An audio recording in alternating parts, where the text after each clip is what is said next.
अस्सलाम वालेकुम। उम्मीद करते आप सब खैरियत से होंगे। आज मैं आपके साथ हलीम की रेसिपी शेयर कर रही हूँ। इसका असल नाम तो दलीम है, लेकिन बिगड़ कर इसका नाम हलीम हो गया है, तो ज़्यादातर लोग इसको हलीम के नाम से ही जानते हैं। तो इंशाल्लाह कोशिश करें कि इसको आसान से आसान तरीके से आपके साथ शेयर करूँ। तो चलो शुरू करते हैं। बिस्मिल्लाहिर्रहमानिर्रहीम। मैंने 2 बड़े प्याज लिए, 150 ग्राम चावल, 150 ग्राम मूँग की दाल है, 150 ग्राम माश की दाल है, 150 ग्राम मसूर की दाल है, चने की दाल 150 ग्राम में, सूखा धनिया है 3 चम्मच, लहसुन अदरक का पेस्ट है 3 चम्मच, पिसी हुई लाल मिर्च है 2 बड़े चम्मच, नमक है 2 चम्मच, ज़ीरा है 1.5 चम्मच, गरम मसाला है 1.5 चम्मच, हल्दी है 1.5 चम्मच, 1 बड़ा कप ऑयल है, 1 बड़ा कप जो है वो उसमें दही है, घी मैंने लिए, इसको 3 घंटे मैंने भिगो के रखा हुआ है तो वो भी लिए, और 1 किलो मैंने गोश्त लिए। गोश्त मैंने बिल्कुल रूखा लिया, इसमें थोड़ी बहुत चर्बी भी है, और एक्स्ट्रा मैंने चर्बी के पीस भी लिए क्योंकि इससे टेस्ट अच्छा आता है, तो मैंने वो भी लिए है। लेकिन ख़ास ध्यान रखने के साथ हड्डी वगैरह ना हो, क्योंकि हम जब इसको मैश करते हैं तो फिर मुश्किल होती है निकालने में, तो हमने हड्डी नहीं निकालना। और ये मैंने 3 घंटे भिगो के रखा हुआ है। देख लें कैसे अच्छी तरह वो हो गया, नरम हो गया है। तो लाजमी इसको हमने वो करना होता है, भिगोना, क्योंकि वो फिर देर से पकती है। बिल्कुल इस शक्ल की होती है, आसानी से हर स्टोर से मिल जाती है, बिल्कुल साफ़ सुथरी होती है। तो आजकल तो हर स्टोर से आसानी से मिलती है, बिल्कुल अच्छी होती है, छिलके वगैरह भी नहीं होता। अब इस एक बाउल में जो हम सारी दाल अंडेल लेंगे, तकरीबन 950 ग्राम की हलीम बन रही है। 1 किलो गोश्त है, 950 ग्राम वो है दालें, सारा मिला के इस हिसाब से बन रहा है। तो अगर 150 ग्राम को हम समझे तो ये जो हम जिससे सालन वो करते हैं, सालन जो बनाते हैं जिसमें हम वो चम्मच चलाते हैं, तो वो अगर उसमें डाल दें तो 150 ग्राम वो हिसाब बनता है आसान लफ्ज़ों में। अब एक कुकर में मैंने जो है ना 1 कप ऑयल डाल दिया, थोड़ा सा घी भी डाल दिया, और प्याज मैंने उसमें डाल दिया। प्याज को ज़्यादा ब्राउन नहीं करना। लहसुन अदरक का पेस्ट भी डालेंगे उसमें, लेकिन ज़्यादा भूनेंगे नहीं, बस इतना ही कि इसकी जो है खुशबू चेंज हो जाए, ज़्यादा नहीं भूनना है इसको। तो अभी हमने इसमें गोश्त डाल देना है, और गोश्त को अच्छा खासा इस स्टेज पे हम भूनेंगे, क्योंकि बाद में हम इसको गोटा लगाएंगे तो वो फिर बाद में मुश्किल होती है। तो हमने ऐसा बिल्कुल साबुत पहले से इसको अच्छी तरह भून लेना है, ताकि इसका टेस्ट अच्छा है। क्योंकि जितना अच्छा खुरमा बनेगा हलीम का, तो टेस्ट भी हलीम का बहुत फिर अच्छा आता है। तो इसमें मैंने थोड़ी चर्बी भी डाल ली हुई है, क्योंकि इससे भी टेस्ट अच्छा आता है, तो आपने लाजमी इसमें चर्बी भी ऐड करनी है। और पीस बड़े बड़े लेने, क्योंकि रेशा इससे अच्छा बनता है, तो हमने पीस भी बड़े बड़े लेने। तो इससे ये जो हम इसको भूनते हैं तो पानी नहीं निकलना शुरू हो जाता है, तो हमने इसके ऊपर ढक्कन नहीं लगाना।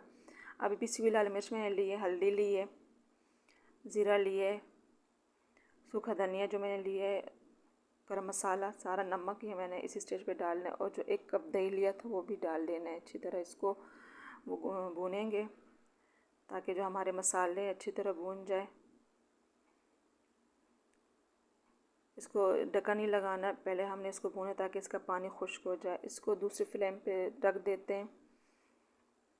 ये देखिए पानी इसने छोड़ दिया है, तो इसको सूखने के लिए रख देते हैं। अब जो है ना दूसरे कुकर में हम वो जो हमने दालें सारी ली हुई है, आधा घंटे के लिए हमने भिगो कर रख दिया है, तो इसको वो कर देंगे। ये सारे दालें हमने साफ पानी से धो ली है, अब इस कुकर में इसको डाल देंगे।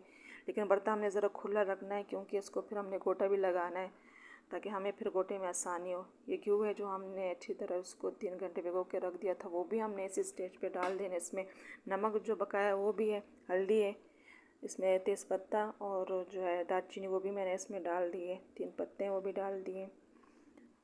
उसको अच्छी तरह बने, और ढेर सारा पानी इसमें डाल देंगे, क्योंकि पानी जो है ना इसमें डाल ज़्यादा लगता है, क्योंकि अच्छी तरह हमने दालों को पकाना होता है। लेकिन ये कि फ्लेम हमने स्लो रखनी है, वरना नीचे से ये लग जाएगा, क्योंकि इसमें चावल भी है, तो ये लाजमी लगता है फिर। अब देख लें कि हमारा जो कौरमा है हलीम का अच्छी खासा भून लिया हमने इसको, और जो है गोश्त ने ऑयल भी छोड़ दिए। तो अब इसमें भी काफ़ी पानी डालेंगे, इतना कि हमारा जो है गोश्त 3 घंटे में अच्छा खासा इसमें पक जाए, इसके रेशे अलग अलग हो। लेकिन फ्लेम इसका भी हमने मीडियम ही रखना है, क्योंकि तेज़ फ्लेम से पानी तो खुश्क हो जाएगा इसका, लेकिन हमारा जो गोश्त है जैसे हम हलीम के लिए चाह रहे हैं ऐसे नहीं पकेगा, रेशा ऐसा नहीं वो बनेगा इसका। तो हमने इसको 2.5 से 3 घंटे के लिए प्रेशर कुकर में वो कर दिए, पका लिए। तो अब आप देख लें कि हमारा माशाल्लाह कैसे अच्छी तरह कौरमा बन के तैयार हो गया। ग्रेवी भी इसकी हमें जो चाहिए वो रह गई है, और गोश्त भी हमारा अच्छा खासा गल चुका है। ये देख रहे चम्मच से मैं चेक कर रही हूँ, तो ये देख के कैसे रेशे रेशे गोश्त बन के तैयार हुआ है। तो हमने इसको इतना ही पकाना है। अब इसकी जो ऊपर तरी है वो हमने हटा देनी है, क्योंकि अभी इसको गोटेंगे तो ज़रा हमें मुश्किल होगी। दूसरे जब सर्व करेंगे थोड़ा उस पर भी डाल देंगे। बाद में जब अच्छी तरह इसको गोट लेंगे तो ये सारे तरी उसके ऊपर डाल देते हैं, इससे जायका भी बहुत अच्छा आएगा। तो सबसे पहले हमने इसको हटा देना है ताकि हमें फिर गोटे में आसानी हो।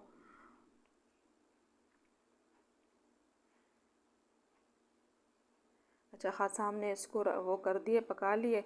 अब इस ऑयल को हम साइड पे कर देते हैं और इसको गोटे से अच्छी तरह गोटेंगे। लेकिन अगर इसमें हमें कहीं से चर्बी वगैरह या कोई पीस ऐसा नज़र आ रहा हो तो हमने इसको हटा देना है, क्योंकि बाद में फिर दाल में मिक्स होगा तो फिर वो मुश्किल होगी हटाने में। तो ऐसे ही इसको अच्छी तरह मसल के हमने वो करना है। मेहनत तो बहुत होती है, लेकिन जब तारीफ़ होती है तो मेहनत भी वसूल हो जाती है। तो बहुत मेहनत वो होती है, लेकिन ये है कि मज़े का भी बहुत लगता है घर का बना हुआ। तो हम फिर बाज़ार से क्यों लाए, घर में ऐसे अच्छी तरह बना सकते हैं। लेकिन ये है कि मेहनत लाजमी करनी होती है। ऐसे मसल के हमने इसके रेशे अलग अलग करने, ताकि हमारा रेशेदार हलीम तैयार हो। जैसे बाज़ार में बनता है वैसे ही हमारे घर में तैयार हो। पहले इसको अच्छी तरह घोटेंगे ताकि रेशे इसके अलग हो। और फिर इसमें हम दाल भी डाल देंगे। तो दाल गोश्त में डाल दें या गोश्त दाल में, एक ही बात है। लेकिन मेरा जो दाल वाला बर्तन है प्रेशर कुकर, वो बड़ा है, तो मैंने इसमें वो डाल देना है। तो ये देख लें माशाल्लाह जो है ना, हमारी दाल भी अच्छी खासी पक गई है। चने की दाल भी, घी भी अच्छी तरह खासा पक गए। लेकिन ये है कि थोड़ा साबित नज़र आ रहा है, लेकिन बिल्कुल पका हुआ है। और पानी भी इसमें इतना है जितना हमें चाहिए। तो ये देख लें माशाल्लाह कैसे हमारे अच्छा खासा, ये नीचे से लगा भी नहीं, क्योंकि हमने फ्लेम जो है ध्यान से लो टू फ्लेम रख दिया था। अब वो गोश्त जो कोरमा बनाया था वो मैंने इसी दाल में ही डाल दिया, एक ही बात है। लेकिन जब इसमें हमने गोटा लगाना है तो बड़े बर्तन की ज़रूरत होती है। तो ये जो दाल वाला बर्तन है बड़ा है, तो इस वजह से मैंने उसमें डाल दिए। अब बकाया इसमें तरी रहेगी तो वो भी दोबारा इसमें डाल देंगे। अच्छी तरह अपना बर्तन साफ़ कर लेंगे। और अभी इसको इस गोटे से अच्छी तरह गोटेंगे। तकरीबन 1 से 1.5 घंटा लाजमी इस पर लगता है। तो जिन्होंने अभी तक मेरा चैनल सब्सक्राइब नहीं किया, प्लीज़ मेरा चैनल सब्सक्राइब कर दें, लाइक और शेयर भी ज़रूर करें। ये भी साबित नज़र आ रही हैं दालें, लेकिन शायद जब इसको गोटा लगाएंगे तो ये बिल्कुल रेशे वाला बन जाएगा। बिल्कुल इसमें पता ही नहीं चलेगा कि कौन सी दाल इसमें या क्या है इसमें। बस ये है कि हमने ख़ास ध्यान से इसको मसल के वो करना है, ताकि अच्छी तरह ये आसानी से वो। लेकिन ये है कि चूल्हे से हमने नीचे ज़मीन पर रख देना है, तो हमें ज़रा आसानी होती है। तो देख लें माशाल्लाह 1.5 घंटे के बाद कैसे इसकी शक्ल निकल आई है। माशाल्लाह बिल्कुल रेशा हमारा तैयार हो चुका है। हलीम जो है हमारी बिल्कुल बाज़ार जैसी तैयार हो चुकी है। ये देखें कैसे हमारा रेशा तैयार हो चुका है। मैंने तो बच्चों को साथ लगा लिया था, आप भी किसी की मदद ले सकते हैं, क्योंकि मुश्किल होती है। लेकिन ये है कि लाजमी अच्छा लगता है जब हम कोई चीज़ बनाते हैं और कोई तारीफ़ करे, तो मज़े का भी लगता है फिर। तो देखिए ऐसे रेशे वाला हमने हलीम लाजमी तैयार करना है। ऊपर से मैंने गरम मसाला भी डाल दिया 1 चम्मच। 1-2 मिनट के लिए मैंने चूल्हे पे इसको रख दिया था ताकि इसका जायका भी इसमें आ जाए। तो थोड़े हमने इसको चूल्हे पे रख देना है, फिर नीचे उतार के हम इसको सर्व करेंगे। थोड़ा सा खाया जाता है क्योंकि हैवी होता है, तो थोड़ा सा खाया जाता है, लेकिन ये है कि बहुत मज़े का लगता है। तो आपने ज़रूर ट्राई करना है इस रेसिपी को। अपना फ़ीडबैक मुझे दीजिएगा। रेसिपी पसंद आई हो तो वीडियो को लाइक शेयर भी कीजिएगा अपने दोस्तों फैमिली मेम्बर्स के साथ। चैनल पे नए हैं तो चैनल को सब्सक्राइब भी कर लें। ऊपर से इसको गार्निश के लिए जो तरी निकाली वो डाल देते हैं, और ऊपर से मिर्च, धनिया के पत्ते और जो है पुदीना और नींबू के बगैर तो ये अधूरा है। तो हमने इसके ऊपर वो कर देना है, अदरक भी डाल देना है। इसके ऊपर गरम मसाला भी हम डाल सकते हैं, लेकिन मैंने चाट मसाला डाला है।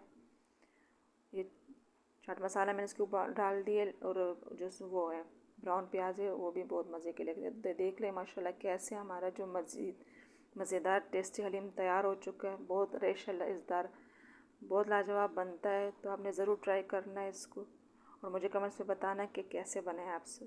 Thanks for watching.